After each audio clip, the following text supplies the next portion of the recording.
भरत और कैकई संवाद रामायण का एक महत्वपूर्ण प्रसंग है जो अयोध्या कांड में आता है। यह संवाद तब होता है जब भरत अपनी माता कैकई से यह जानता है कि उनके पिता दशरथ की मृत्यु का कारण और राम का वनवास किसकी इच्छा से हुआ। इस संवाद में भरत का क्रोध, दुहक और धर्मबोध स्पष्ट रूप से झलकता है।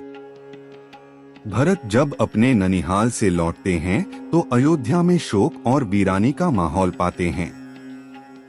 नगरवासियों से पता चलता है कि राजा दशरथ नहीं रहे और श्री राम, लक्ष्मण और सीता वन चले गए हैं। भरत अपनी माता कैकई के पास जाते हैं और उनसे सच्चाई पूछते हैं। कैकई गर्व से बताती हैं कि उन्होंने ही राम को 14 वर्ष के वनवास पर भेजा और भरत के लिए राज्य का वचन लिया। यह सुनकर भरत अत्यंत क्रोधित और दुखी होते हैं।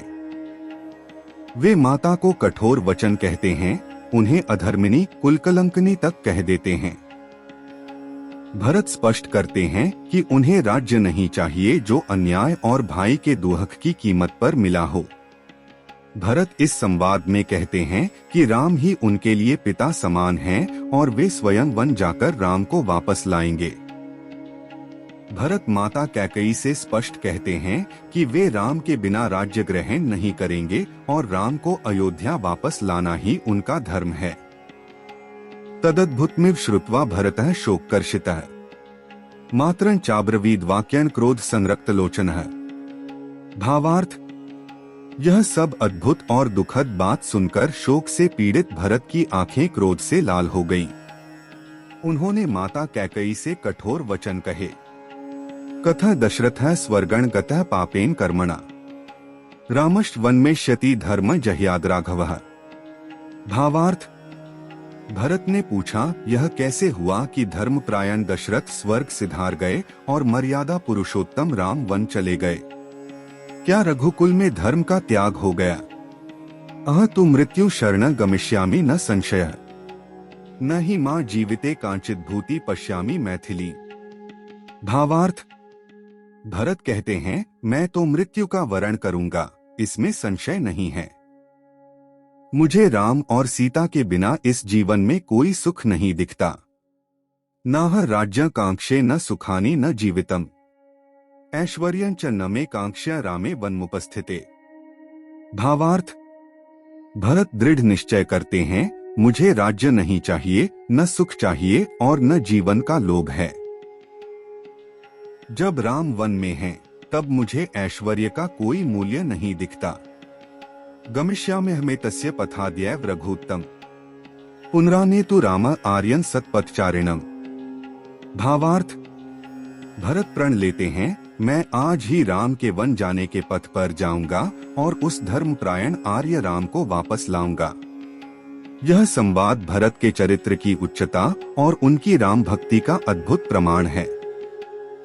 कैकई भरत से कहती हैं, हे पुत्र, मैंने 2 वर मांगे थे, राम को 14 वर्षों के लिए वनवास और तुम्हारे लिए अयोध्या का राज्य। अब तुम राजगद्दी संभालो। भरत का तीखा उत्तर। भरत क्रोध से लाल नेत्रों के साथ कहते हैं, धिक्ते सौभाग्यमार्येण येन रामो वनगतः राजान चापी धर्मात्मा स्वर्गलोकं गतो नृपः। भावार्थ, हे माता, धिक्कार है तुम्हारे उस सौभाग्य को जिसके कारण धर्मात्मा राम वन चले गए और धर्मराज दशरथ स्वर्ग सिधार गए। भरत का त्याग का ऐलान। नाह राज्य कांक्षे न सुखानी न जीवितम ऐश्वर्यं च न मे कांक्ष्य रामे वनमुपस्थिते। भावार्थ, मुझे राज्य की चाह नहीं है, न सुख की और न ही जीवन की।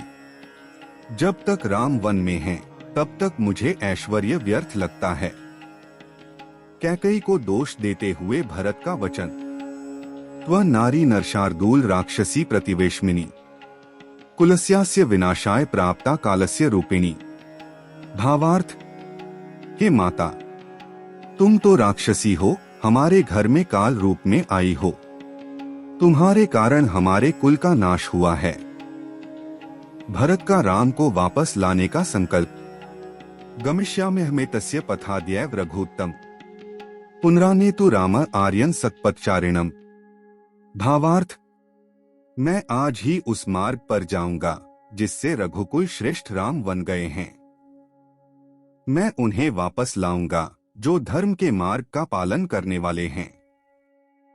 भरत का करुण विलाप। यदि राम न आन्यष्यामि पथि स्थाप्य तो लक्ष्मणम शपे स्वस्ति च मे स्यात् स्वर्गं वा प्राप्नुया पुनः। भावार्थ, यदि मैं राम को वापस नहीं लाऊंगा और लक्ष्मण को भी वन में न ठहराऊंगा तो मैं शपथ लेता हूं कि मुझे स्वर्ग प्राप्त न हो। यह संवाद भरत की आंतरिक वेदना, धर्म बुद्धि और भाई के प्रति उनकी अटूट निष्ठा को दर्शाता है। वे स्वयं तपस्वी जीवन जीना स्वीकार करते हैं लेकिन राज्य को स्वीकार नहीं करते। यह संवाद न केवल भरत के चरित्र की महानता दिखाता है बल्कि रामायण में भाईचारे, त्याग और धर्मनिष्ठा का श्रेष्ठ उदाहरण भी है। भरत यहाँ स्पष्ट करते हैं कि राज्य उनके लिए व्यर्थ है यदि राम और लक्ष्मण कष्ट में हैं। कमेंट में जय श्री राम जरूर लिखें।